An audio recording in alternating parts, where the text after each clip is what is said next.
Hello everyone. We're from Group 8. We're going to basically explain about the materials, the mathematics, economy materials that we have learned so far in the second semester. Now, before we continue, allow me to introduce myself and my team, our team, I mean. So first of all, allow me to introduce myself. I'm Adinda Aulisa Sabila. I'm going to be explaining the first material, which is the quadratic function, and then follow up by my friend Almer Hibatola Hirzen. He will be explaining the differential function, and followed by the partial differential function by Sabrina, and then Lorraine's method by Zen Mahendra, and lastly, it will be ended with the matrix material by my friend Suvaldi Pinandito. Now, let's get right into the materials. Now, about quadratic function, a quadratic function is basically a polynomial function which is a one or more variables in which it has the highest exponent of the variables, which is 2, and since it is a quadratic function in the second degree, therefore it is also called the polynomial of degree 2. A quadratic function itself has a minimum of one term, which is one of the second degree, and it is the algebra function. The parents of quadratic function is the form of fx equals x squared 2, and it connected to the point of whose coordinate and the form of numbers in the transformation can be applied on this function, in which it typically look in the form of fx equals a x minus h squared 2 plus k, and furthermore, let's just get right into the details of it. Now, there is the standard form of quadratic function. The standard form has a form of ax squared 2 plus bx plus c, where a, b, and c are the real numbers with an a is not equal to 0, and this is the form of the quadratic function, as we all can see. There's a few examples that we can see. Let's see from the first one, which is fx equals 2x squared 2 plus 4x minus 5, and the a, b, and c here is the a is number 2, and b is 4, and c is minus 5. It also applied to the others examples, which is like fx equals 3x squared 2 minus 9, and the a here is 3, b here is 0 as there are none, and the c here is 9. It also follows like fx equals x squared 2 minus x, and the a here is 1, the b is minus 1 because it is a minus, and the c here is 0. Now, considering the fx equals 4x minus 11 here, the a is 0, so therefore the fx is not a quadratic function because the a has to be a number, it cannot be a 0. Moving on, and this is the example of the graph. The vertex of quadratic function, which is in the U shape, or usually known as the non-linear shape, since in the linear function you have a straight line, but since the quadratic function is a part of the non-linear function, the line of the graph is a U shape, which is why the material, the graph shown in here is not a straight line, as this is the axis of symmetry and this is the vertex maximum value, the blue line here. Now, to continue on, a quadratic function can always be factorized, but the factorization process may be a bit difficult, which is a zero expression, which is a non-integral real numbers or non-real numbers. In such cases, can be a quadratic formula to determine the zeros of the expression, such as, for the example here, fx equals ax squared 2 plus bx plus c, where a, b, and c are real numbers with a not equal to 0, but the roots here, the quadratic function fx can be calculated using the formula of quadratic function. And to make it even more maybe detailed, a quadratic function can be in different forms such as a standard form, a vertex form, or an intercept form. Here are the general forms of each of them. The standard form, we have fx equals ax2 plus bx plus c, where the a is not equal to 0, but in the vertex form, fx equals a brackets x minus h squared 2 plus k, where a is not equal to 0, and the bracket h and k is the vertex of the parabol representing the quadratic function.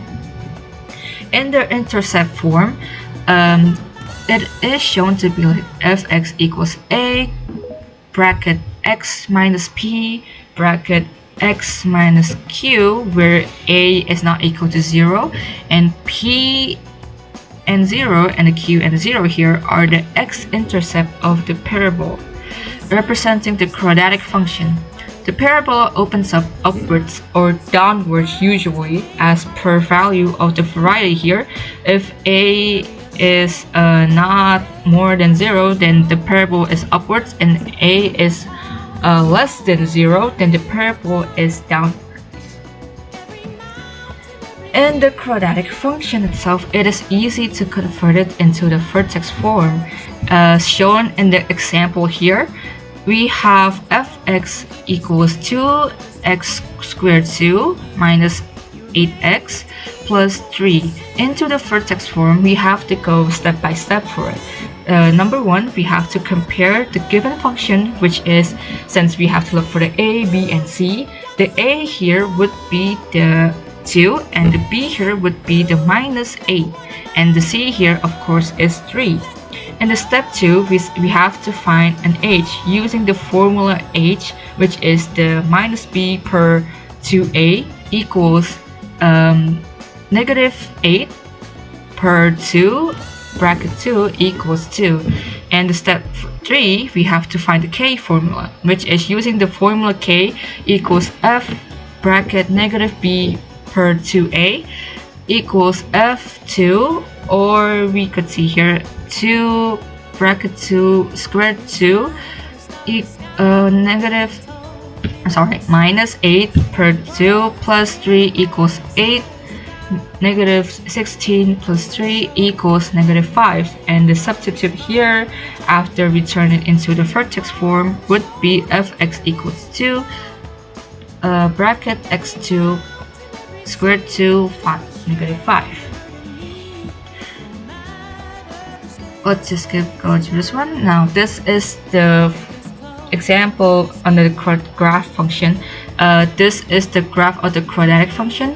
As we can see here, we still use the same questions, which is the 2 squared 2 equal minus 8x plus 3, which is the first step. After we found what we found earlier, we have to go find the vertex, and to coordinate the vertex, we have to find the negative b equals 2a equals 8 per 4 equals 2, and then we have to find the graph coordination here. As we can see here, the x here is 2 and the y here is negative 5, while the x and y here, the 2 and negative 5, and so on. The vertex is 2 equals negative 5, and the quadratic function shows it all in here.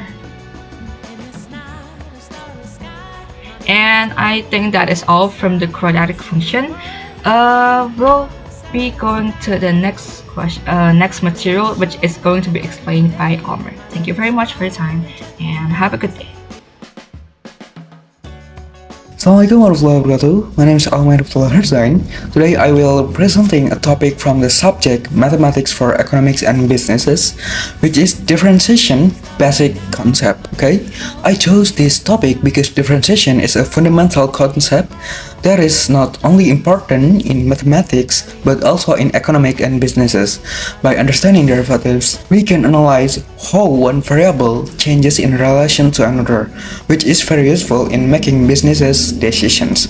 Now, let's get straight into the material, starting with the first topic, about what is differentiation. Okay, differentiation is used to measure the rate of change of a function. So differentiation is used to measure how fast a function is changing. It helps us understand how one variable affects another. That is the basic idea of derivative. It helps us understand how one variable changes in response to another. By using derivatives, we can understand how one variable responds when other variable changes. For example, how profit changes when production increases. This can be calculated using differentiation. So yeah. In businesses, it shows how profit, cost, or demand changes over time. In business, this concept is very important. Derivatives are used to see how profit, cost, or demand changes over time. So it's not just theory, it's practical tool for making decisions for businesses. Okay. For example, if fx is profit, then fx and x shows how fast profit grows as production increases. So, for instance, if we have a function fx that represents profit based on the number of units produced, then the derivative of x and x tell us how fast the profit increases as production increases. This helps us decide whether increasing production is beneficial. So, the next is discussion about slope and rate of change. Let's start with the concept of the slope. In math, slope is the ratio of vertical change to horizontal change, also known as a rise over run. In simple terms, it measures how much y changes for every change in x. The slope of tangent line shows the rate of change at a point on a curve. If we draw a curve of a function, we can look at the tangent line at a specific point. The tangent line shows how fast the function is changing at that point. It represents the instantaneous rate of changes. Okay? Grab example relationship between unemployment for U, unemployment, and inflation as a y. Okay, imagine a graph showing the relationship between unemployment represented by u and inflation represented by y. The graph helps us how inflation responds when unemployment increases or decreases. Okay, rate of inflation changes differently when u equal 3% versus u equal 10%. Okay, for example, when unemployment rate is 3%, the rate of inflation might be high, but when unemployment increases to 10%, the rate of inflation might slow down or even become negative. This is what we mean by the rate of change depending on a specific point. Okay, next we will talk about derivative notation. Okay, the first and most common notation we use is f accent x. It is read as the derivative of function f with respect to x. It shows how fast f is changing as x changes. Another notation often used in economics is dy derived dx. It presents a small change in y with respect to x. This notation is very important in economic models because it helps us measure how one variable directly affects another. Next one is basic differentiation rules. Constant rule fx equal c. Okay, so for the f accent x equal 0. So if we have a function fx that is just a number like 7 or 100, its derivative is 0. Why? Because a constant doesn't change no matter what x is. Okay, the next one is power rule. Okay, this is used when we have a function in the form of x raised to a power, like x squared. To differentiate it, we bring the exponent down and subtract 1 from the exponent. So the derivative of x squared becomes n times x to the power of n minus 1. This rule is very commonly used because many economic functions involve powers of x. The next one is sum or difference rule. Okay, we have some difference rule if our function is the sum or difference or to other functions like fx equal gx plus hx. Then we can take the derivative of each part separately. That means f accent x equal g accent x plus h accent x. This rule helps us handle more complex expression by breaking them down. Okay. Once we understand the constant rule, we can move on to other rules like the power rule, product rule, and more, which the use of for more complex function. The next one, we will discuss about product and question rules. Let's start with the product rule. This applies when we have a function that is product of two functions like gx times hx. To differentiate it, we use the formula. Take the derivative the first function times the second, plus the first function times the derivative of the second. Both parts are matter. For the second one is question rule. We use this when our function is a division of two functions, like gx divided by hx. The rule is the derivative of the numerator times the denominator minus the numerator times the derivative of the denominator, all divided by the square of the denominator. The order is important, okay? And the next one is we will talking about second and higher derivatives. Second derivative written as f double accent x. This means we are taking the derivative of the first derivative. It helps us understand whether the function is increasing or decreasing more quickly. The second derivative shows the acceleration of change. For example, if the first derivative shows how fast profit is rising, the second derivative shows whether it's the speeding up or slowing down, okay? Higher order derivatives, third, fourth, and so on. These are called higher order derivatives. They are usually used for deeper analysis such as macroeconomics or long-term forecasting. And the second one is important in economics to study curvature or trends. In economics, higher order derivatives are useful for analyzing graph sets, whether they are concave or convex, and identifying long-term trends. For example, they help us see whether a cost will continue to rise, fall, or level out over time. Okay. The next one is we will discuss about chain rule. This rule is used when we have a function inside another function, also known as composite function. For example, if y depends on gx and gx depend on x variable, okay? The formula is if y equal fgx, then dy derive dx equal f accent gx multiplied by g accent x. In other words, we differentiate the other functions first, then multiply it by the derivative of the inner function. Okay? In economics, an example might be when total cost depends on demand and demand depends on price. We can directly link cost to price without using the chain rule to connect them. Okay, the next one is example. Okay, there is one question about given the total cost function x equal 5x squared plus 3x plus 100, where is x is the number of unit produced, find the rate of change of the cost when producing the fourth unit. Okay, the answer is we differentiate first the function cx. Okay, we write the function 5x squared plus 3x plus 100 and equal, we differentiate it 5 times 2 is 10 and the x square is minus 1, so just because of x only have x variable, and plus 3x, x is differentiated, so they become 10x plus 3. So this is the final differences of the function, and find the rate of change of the cost when producing the fourth unit. Okay, when x equal 4, we using the differentiate the function, is the 10x plus 3. The x we change with the 4, like 4 unit, so c function 4 equal 10 times 4 plus 3, so equal 4 times 10 is 40 plus 3, and the answer is 43. So the interpretation is when producing the fourth unit, the cost increases by 43 per unit. Okay, this means that when we produce the fourth unit, the cost increases by 43 currency units per additional unit produced. The last one is the conclusion. Differentiation helps measure how values change.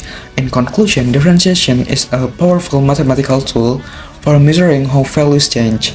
It tells us how fast cost rises or how quickly profit increases.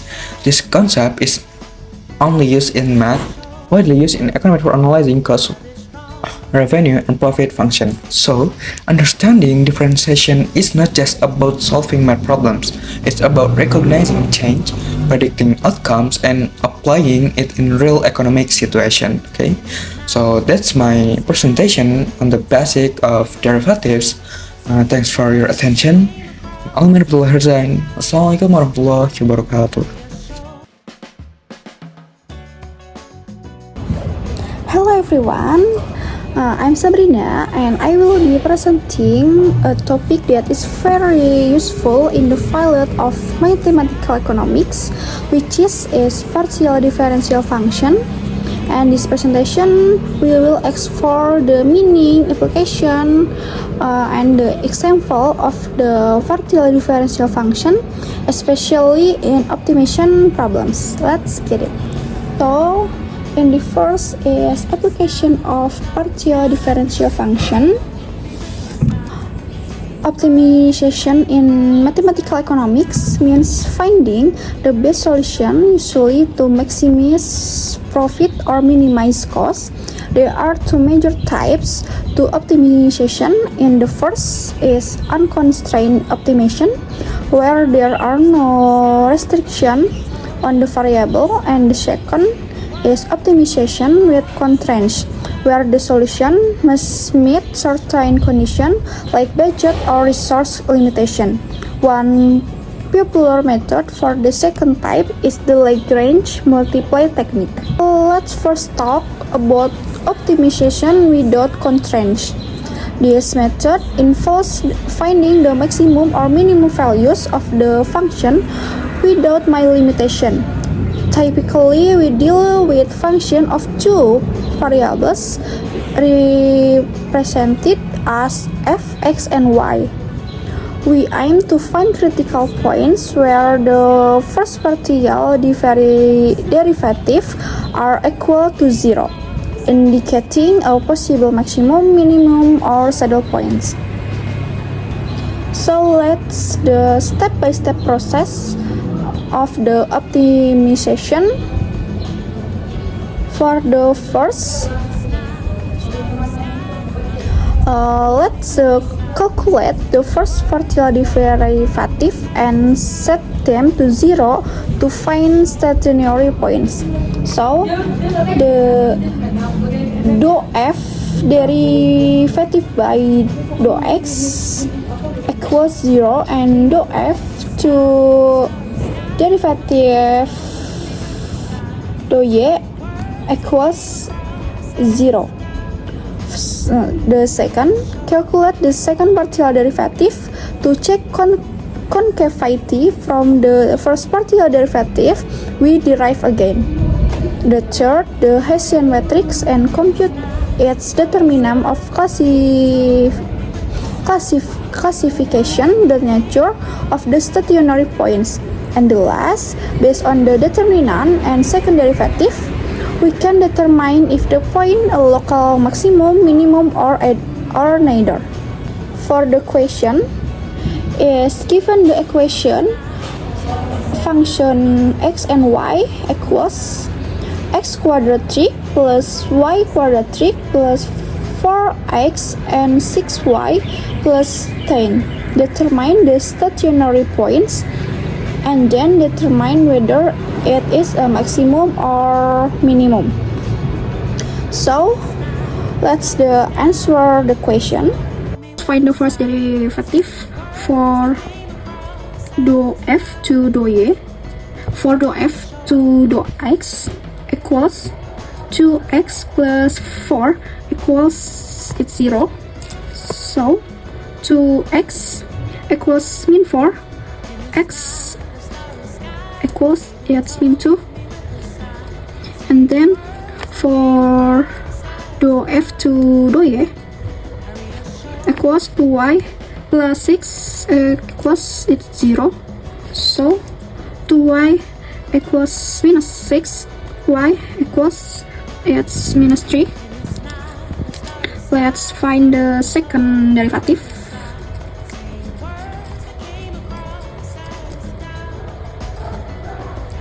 Second derivative for x it's 2, and for y it's 2, and for fxy it's 0. For Hessian determinant, the formula is fxx times fyy minus fxy quadratic equals is 2 times 2 minus 0 quadratic. The Hessian determinant is 4. So the stationary point it's minus 2 and minus 3. It's a local minimum. Of two product company and joint production costs. Now let's switch to real world application. Some companies produce 2 or more products from the same process, such as refining crude oil into gasoline and diesel. The costs incurred before the product can be separated are called joint costs. They are important in calculating profit and allocating expense. The formula is the first revenue. For the revenue from product A is RA. RA equals function QA sama dengan QA time XPA. For the revenue from product B or RB, RB equals function QB or equals QB same PB. For the total revenue or TR, TR equals RA plus RB or equals function QA plus function QB. For the total cost is TC, TC equal function QA QB. And for profit function, 2P equals GR minus TC.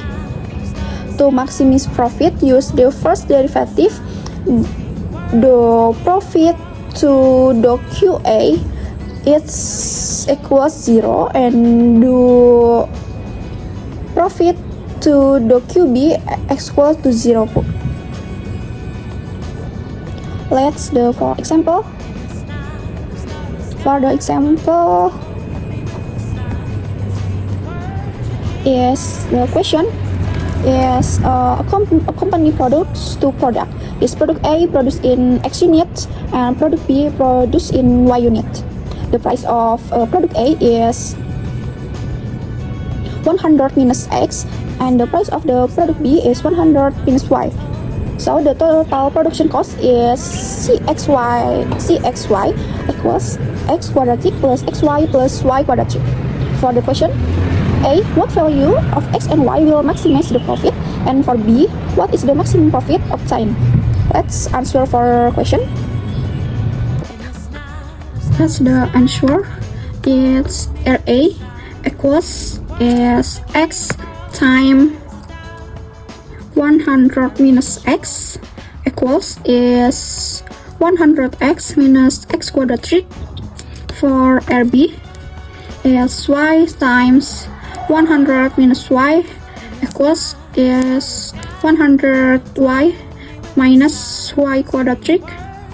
For TR is 100X minus X quadratic plus 100Y minus Y quadratic.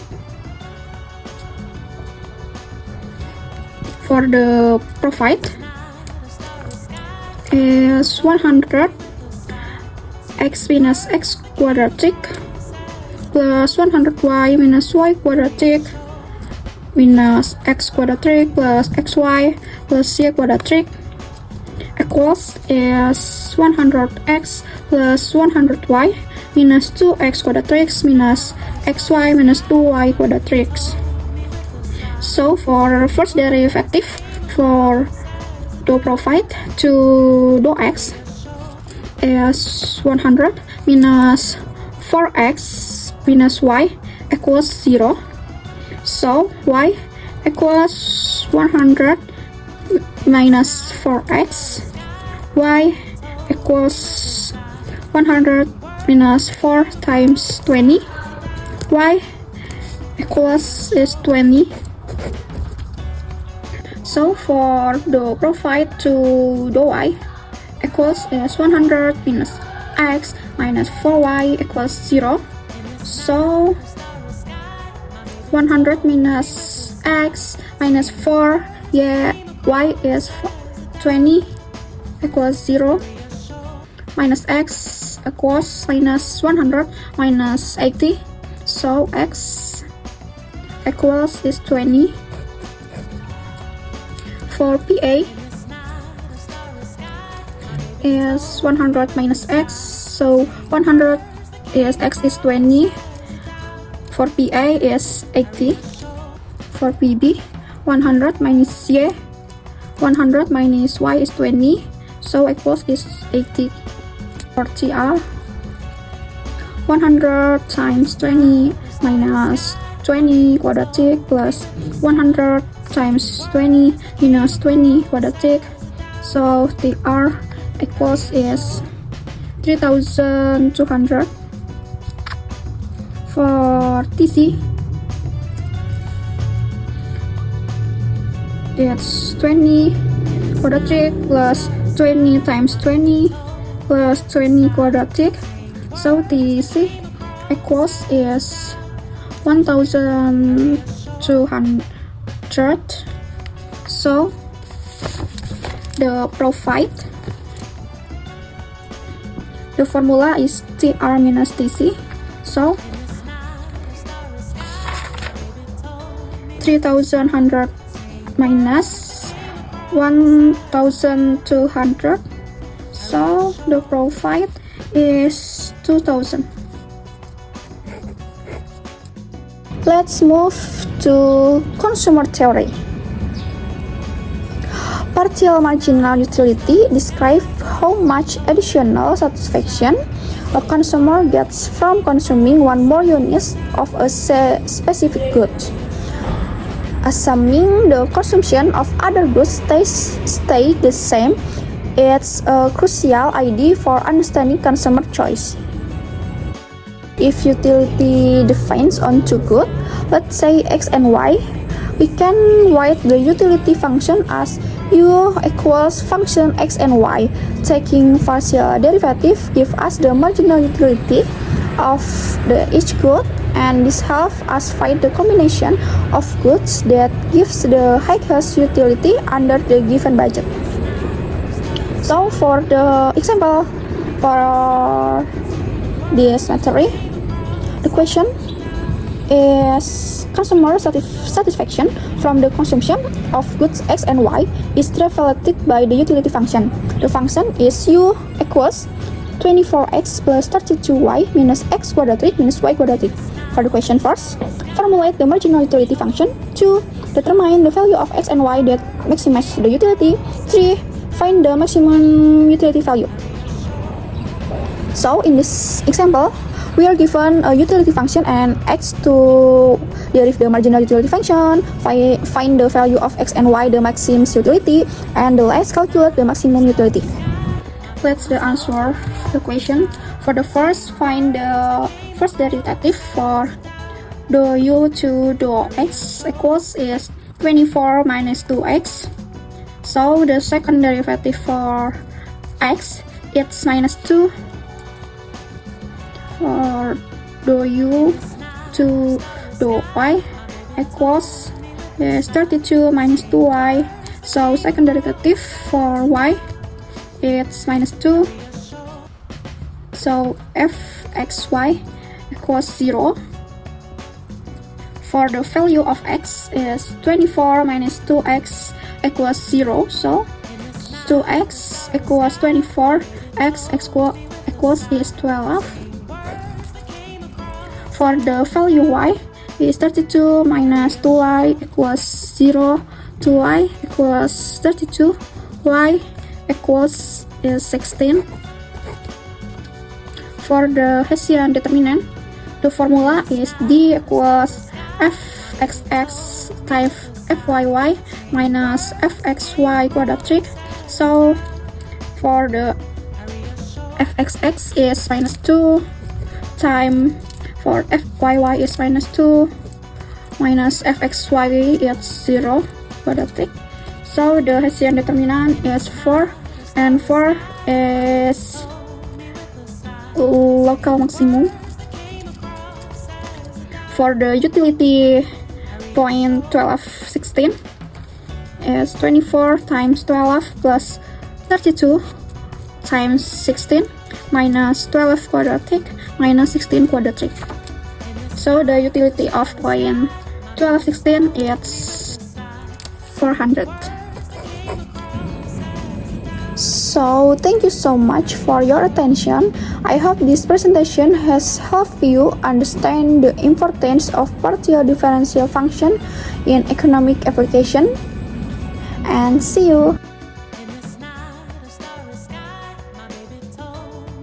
Hello everyone, we from the 8th group will present the result of our final project of the Business Economic Mathematical course.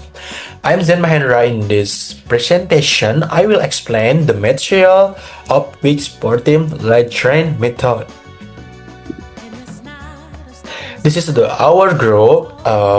There is Zen Mahendra, Almer, Adinda, Zulfadli, and Sabrina. I wanna explain about Lagrange method.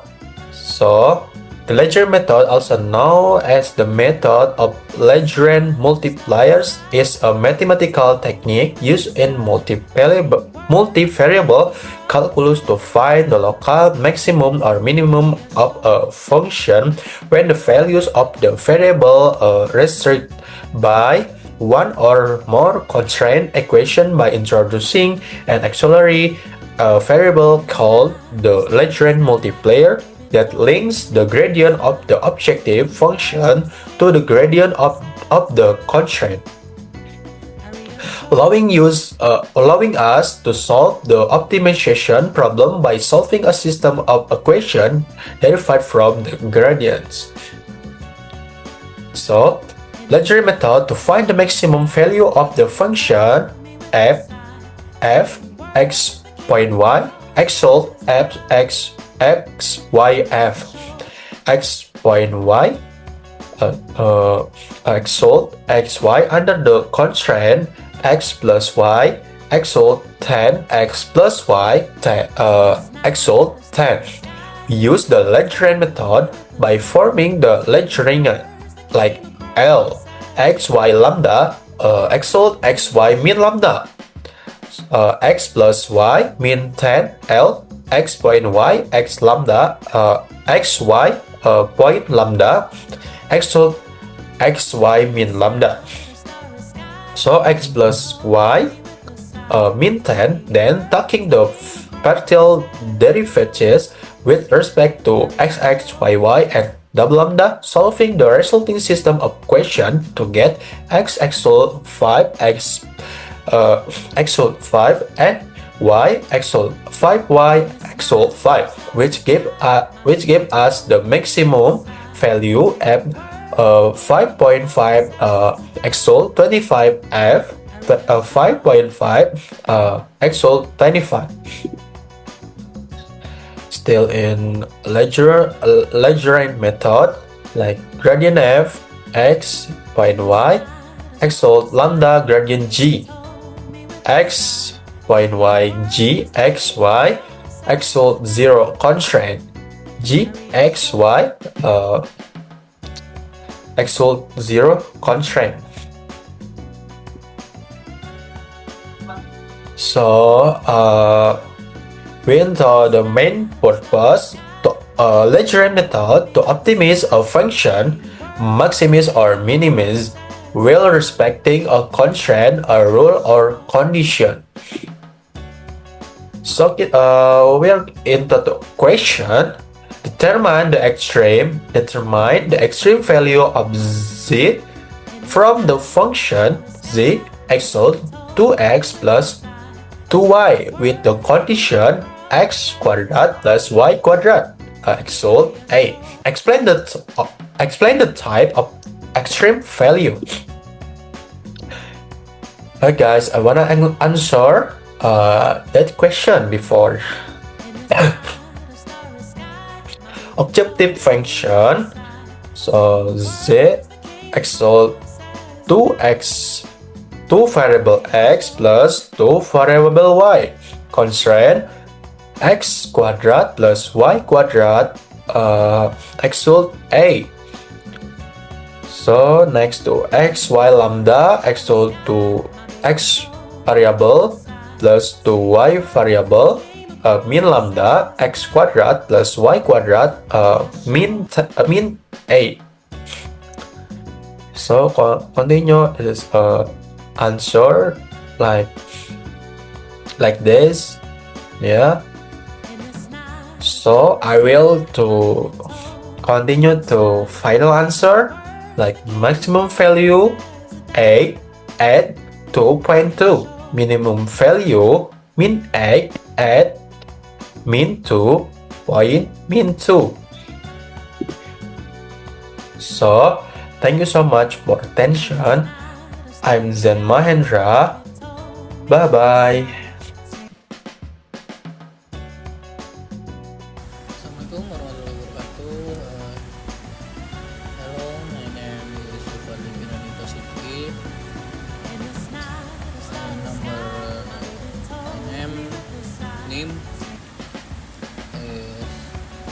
1040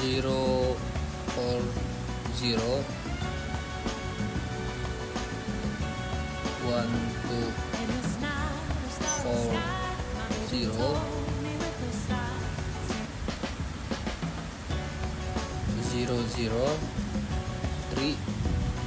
003002.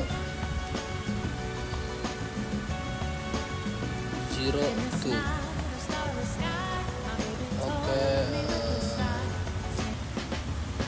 first one, objective of economic mathematics from matrix to study economic problem using formal mathematical tools. To understand mathematical economic problem by stating the unknowns, data, and constraint or condition. To plan a solution to a problem by finding connection between data and the unknowns. To implement your plan to solve mathematical economic problem. To seek solution to economic matrix and problem for general insight into current and future issues. And one, linear algebra. Early history. The origin of matrix and determinant that back to the second by century BC, although errors can be seen as far back as the 4th century BC.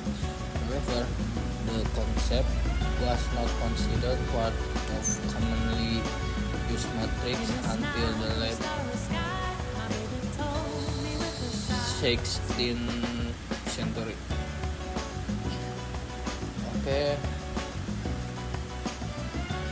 and matrix is a collection elements arranged in a row and columns.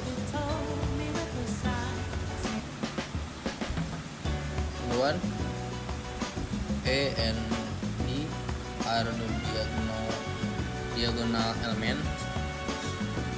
AC, B and row,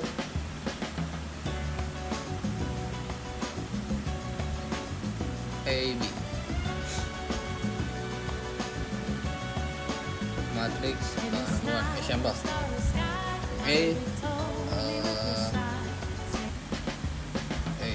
11, A 11, and diagonal A 12, column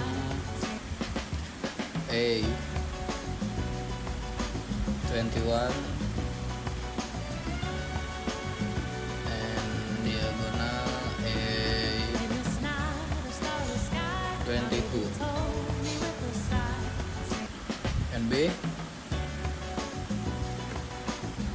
equal B1, B2 and B3 and 1 and then matrix in economics. The known data such as T or N is the dependent variable Y and K is the explanatory variable X. With standard notation, the vector will become a column vector. Y and XK are the F1 vector.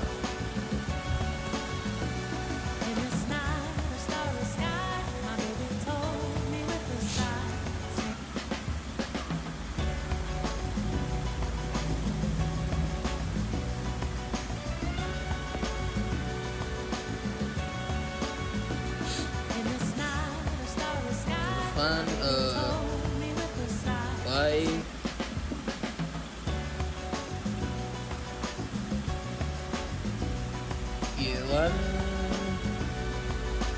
column rows YT and XG multiplication G equal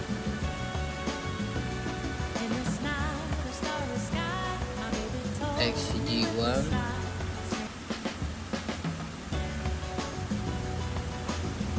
column XGT G equal 1 to the X is T multiplication K matrix.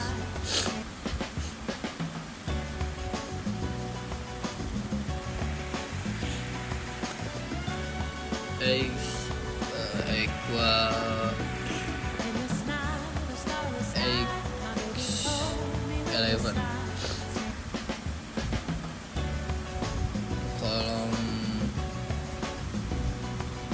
XD1 XK1 and XK1 special matrix integrity and 0. Integrity matrix, a square matrix with 1 along the diagonal and 0 everywhere else, similar to the scalar 1. Zero matrix, a matrix where all elements are 0, similar to the scalar 0. Both are the diagonal matrix of diagonal element are 0. Both are example of symmetric matrix and idempotent matrix. Symmetric equal AT, idempotent A equal A2 equal A3.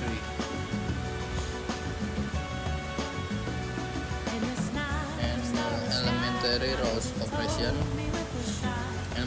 operation. Number 1, swap the position of two rows. Number 2, multiplication, multiply a row by a non-zero scalar. Number 3, addition, add the result of multiplying row by a non-zero scalar another row. An elementary matrix is a matrix that differs from the identity matrix. matrix by a single elementary row operation. And the next, matrix multiplication. Matrix multiplication refers the condition of comparability. The condition for matrix multiplication is that the number of columns in the lead matrix must be the same as the number of rows in the right matrix P. If a matrix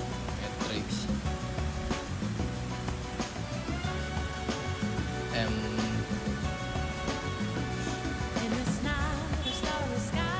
X and B is a matrix and XP has the same number of columns as the number of rows in B.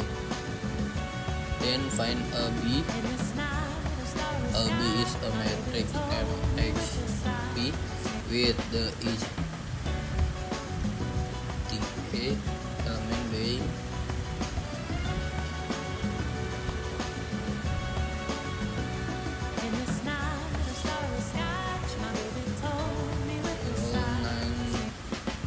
G equal 1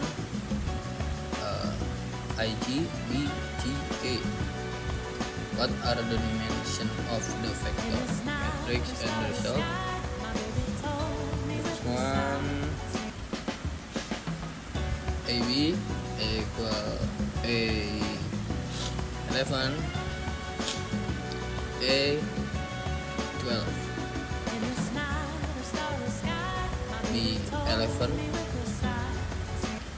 and B21 B11 A12 B22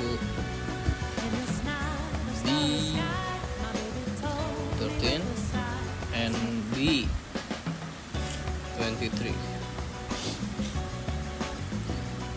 equal C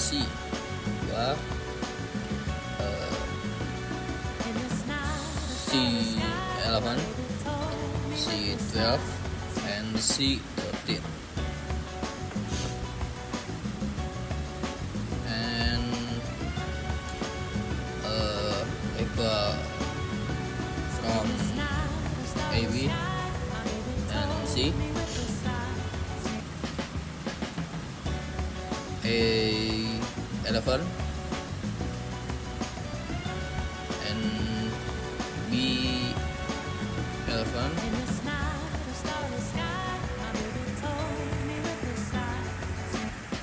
wait no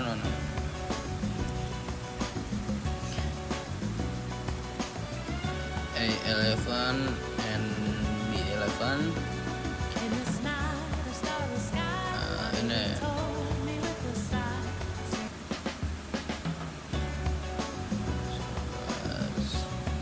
and then A11 and B11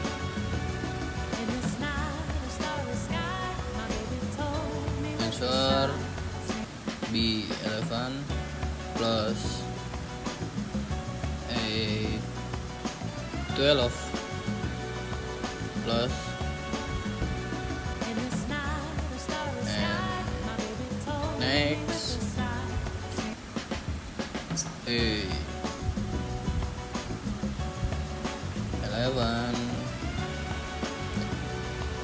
and B12 plus A12 and B22. Okay, next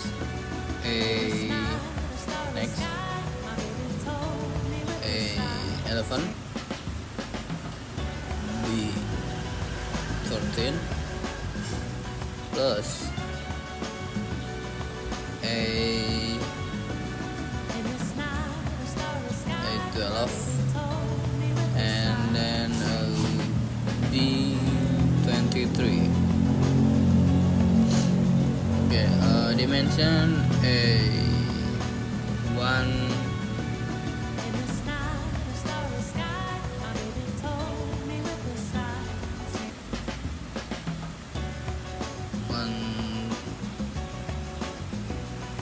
multiplied by 2, B 2 multiplied 3, and then C 1 multiplied 3. Okay, next, transpose matrix. The transpose of matrix is matrix T, also written as A, which can be done as follows. Write the row column of as column rows of A T. Reflect with its main diagonal to obtain minus AT. Okay, example.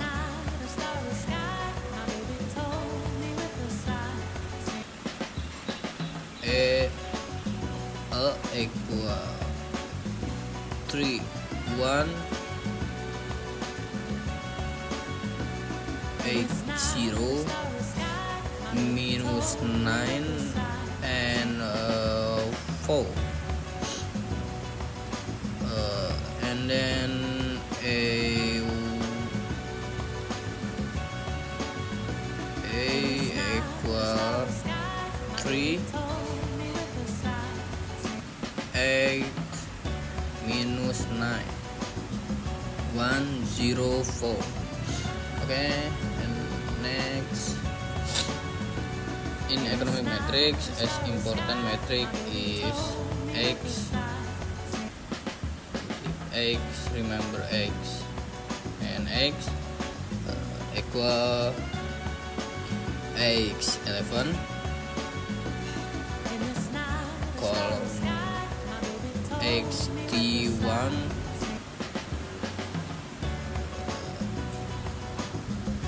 and then next x to xk1 xt1 to xk1, and then matrix T multiplied by K. X equal x1 x11 sorry to xk1, xt1 to xk1, matrix K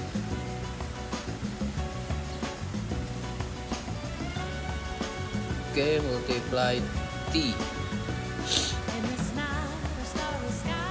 and then basic matrix operation AB CD plus EF G H.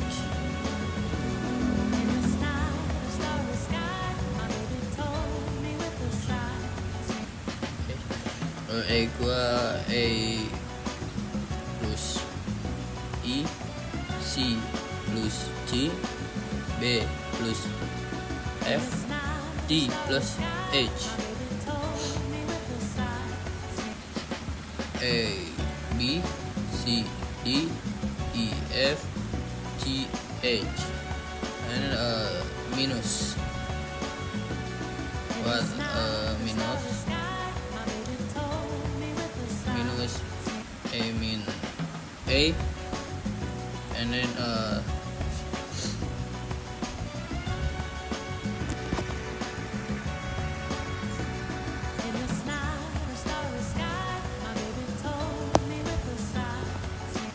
so on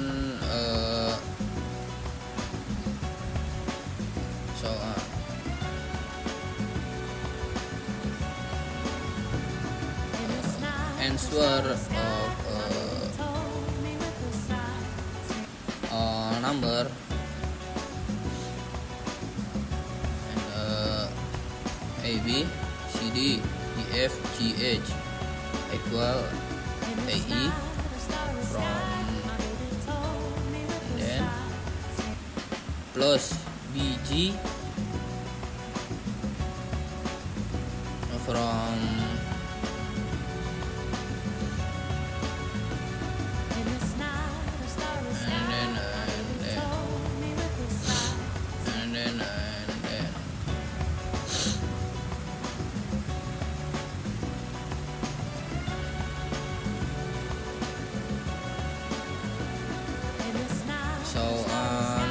K, AC, and then AC, BD, and equal answer KA, KB, KC, and KD. The next.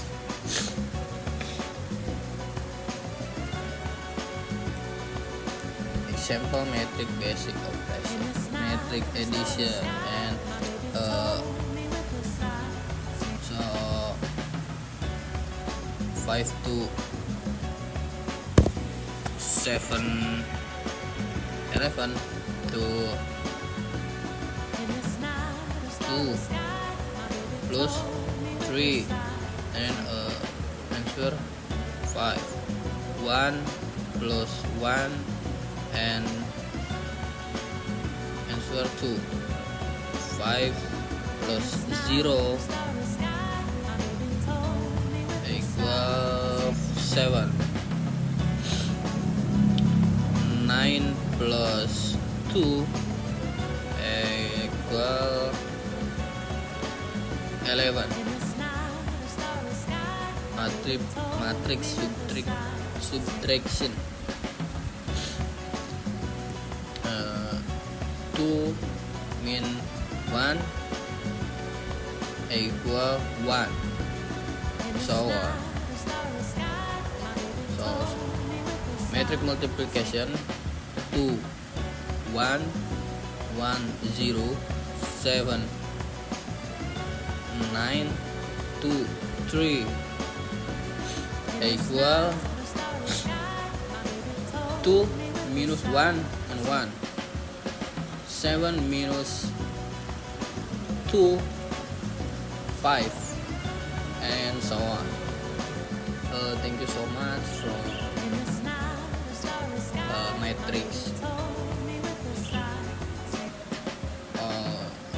matrix